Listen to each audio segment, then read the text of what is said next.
What's up, guys? Today is May 24th, 2013, and I'm about a month post-op. It's definitely over a month. It's almost like a month and a week post-op, but I was having some issues doing a 1 month post-op video due to, I guess, situational factors. I'm very aware now that there's a guy in my house who doesn't know I'm trans, who speaks English, which I guess is really, I don't even know what it is. It's just kind of concerning to me because I don't want to out myself, but at the same time, I have to make these videos. I like to watch trans things on the internet. Whenever I Skype my parents, they normally bring up trans things. My current partner, I guess, brings up trans things. So there's trans everywhere, and I just kind of concerned. Don't want him to hear it. He's not home right now. I'm also not in my usual space, as you could probably see. The lighting in my room was really bad, so I snuck down to the basement of my rooming house, and I'm in some random room that they're probably going to rent out as soon as I leave. They're not legally allowed to put people in these rooms. They're not even legally allowed to have these rooms at all. And I think I'm the only one really stopping them. So if you want to know where I am right now, that's where I am. That's why I'm where I am. I'm also very sick. You could probably see here I'm super pink on the nose. I've been coughing a lot. I've been snorking, which is the way I don't know. I think it's a Jewishy word for doing yeah, not drugs, but just phlegm and whatnot. So yeah, I'm about a month post-op.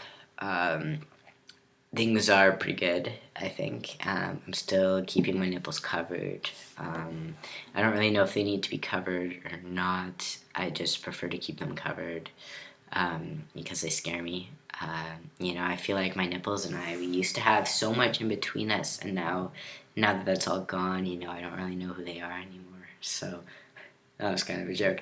Anyway, so what's going on with that is I'm just healing, trying not to lift things, pretty much back to the normal swing of things other than going to the gym though. I feel like my muscle has decreased significantly, and I know I still can't, I'm still not 100%, but I am more physically able than I was before, which is good, I guess. As far as pain in the chest goes, sometimes I'll feel twinges when I do something maybe I'm not supposed to be doing, or when I'm lying on my side, or that kind of thing. But aside from that, things are pretty good. If you want to see kind of what it looks like right now, I like the fact that I can just do this, and it looks kind of weird, because the computer is now looking up at it. I don't really know how to fix that unless I go lower like this. But yeah, so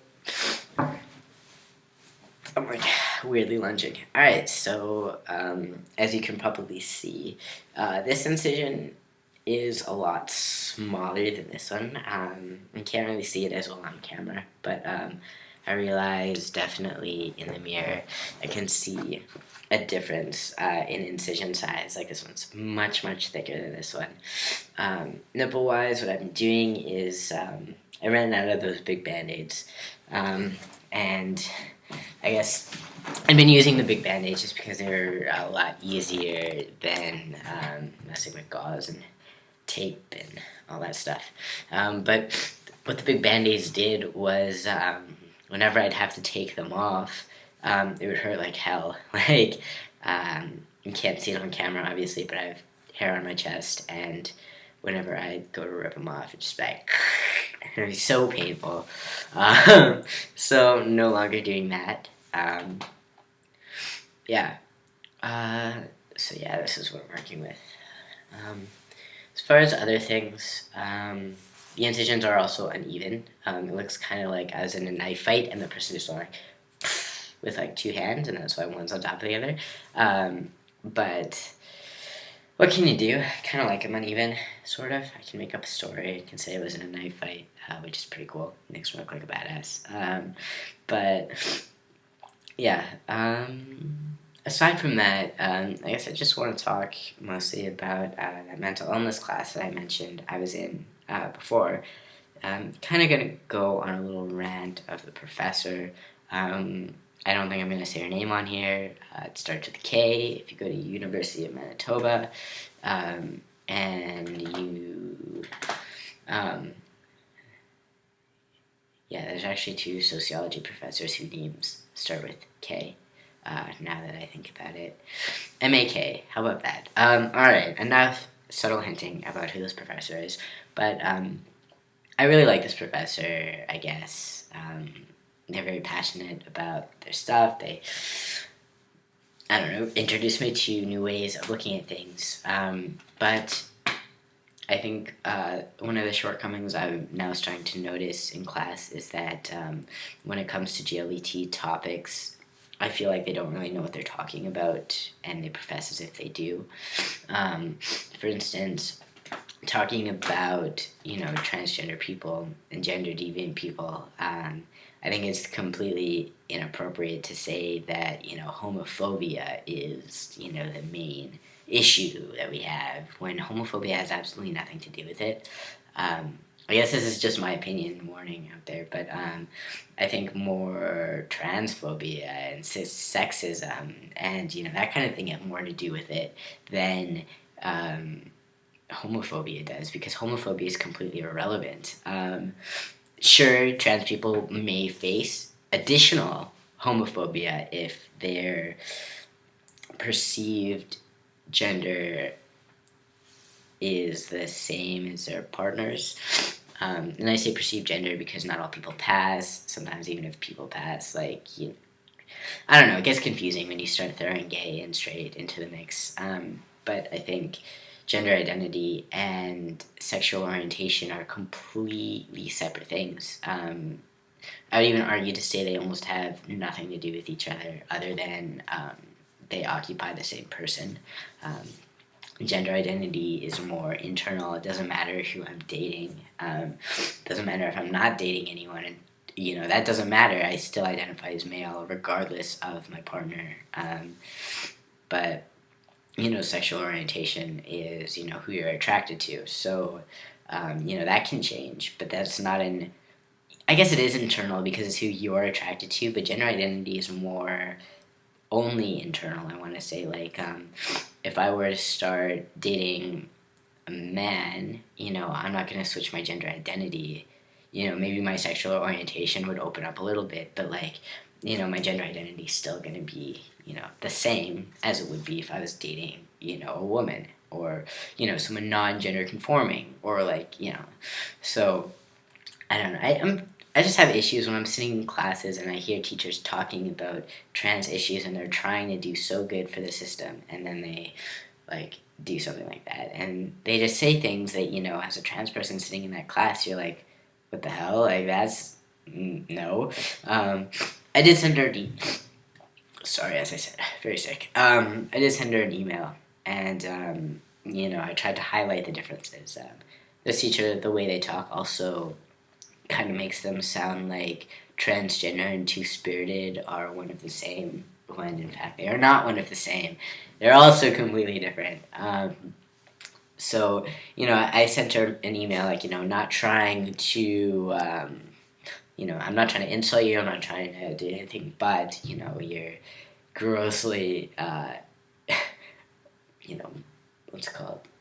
Getting rid of the differences and blurring lines. And for people who don't know that, I'm just really concerned about the kind of information that's getting out there, especially through professionals who think that they know what they're talking about, when in reality they don't. I sent her a very long email, and what I got back was, "Thank you for the very thoughtful and informative communication. I must admit that I'm often in a hurry to make my point that I use shorthand terminology that clearly does not cannot, blah, blah, blah, does not convey my understanding of the terms, distinctions, and so on. I will pay closer attention in the future."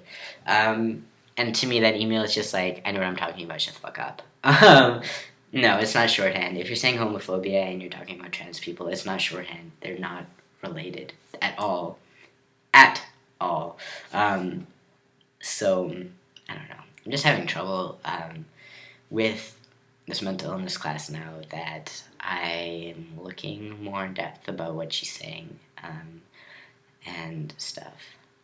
So yeah, that's also calling into question many other things. Like I think, I live stealth, as you can probably tell by the beginning of this video and any other video I've put out there. The only time I will out myself is for education or if I am amongst like-minded individuals. Like in a situation where I was talking to some people, and one of them, talks about, like, I identify as genderqueer, and I'm bisexual, and then, my partners are like, oh, I'm two-spirited, and I was just like, oh, well, I guess I gotta disclose now, because, if I didn't, I'd kind of feel like a jackass. But, other than, those couple situations where I know the people who I'm talking to are not gonna, look at me differently. I really don't like to out myself. And I'm finding it really hard in a class that talks about mental illness when GID, gender identity disorder, is currently considered a mental illness. And I think that really puts perspective on things because, I find it's very different from what she keeps talking about in class. And I don't know, I'm just having issues with finding a line between my opinions, my identity, and her voices, her footsteps. Anyway, I'm just having trouble with this class and dealing with this class and trying to want to tell people so they understand and so they can see where I'm coming from, but then at the same time really not wanting them to know. And yeah, that's kind of where I am currently. Yeah, such is life. This is my chest. It's way better than anything I've ever had in the past. So, I mean, I guess I can't complain too much about life. I feel so free. I feel like before in class I was stealth. I don't know, I was always stealth. But now that my chest is gone, like, there's no way someone could tell unless they grabbed my junk or like something like that, or unless I slip up. And there's times that I've said things that I want to say the thing and I don't want people to know, but I want them to know the point, so I'll say the thing and then they'll be like, what? And then I'll be like running in circles trying to cover up, which is totally my fault, but still. It's a strange society we live in, I guess. I guess right now I'm just at this inner turmoil-ish type.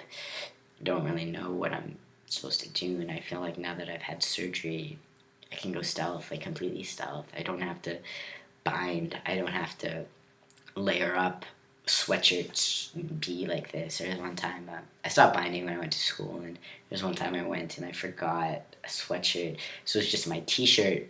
I'm like, I couldn't wear my jacket in class, so I'm like, crap, like, what do I do? So I just took a folder, clipboard thing that I had on me, and I, like, laid it like this, so no one could see anything. But, now I feel like I don't have to do that. Now, like, if someone says, like, I'm outside your house or something, I don't have to put on layers, I don't have to, like, quick, I can just get up and go, maybe put a shirt on if I'm topless, like, right now. And I'd just be like, hey, hi. But, I just feel like it's so much less stressful and less obvious. I feel less trans now because I'm not constantly trying to hide something. Even though I am constantly hiding my identity, technically, I don't feel like I have to physically hide anything, which is really good and really nice. Yeah. This video is long. I'm gonna cut it off, but yes, this is my chest, and I'm super happy, and it looks better in person than it does on camera, I think, but that's okay. Alright, that's it for now. Peace.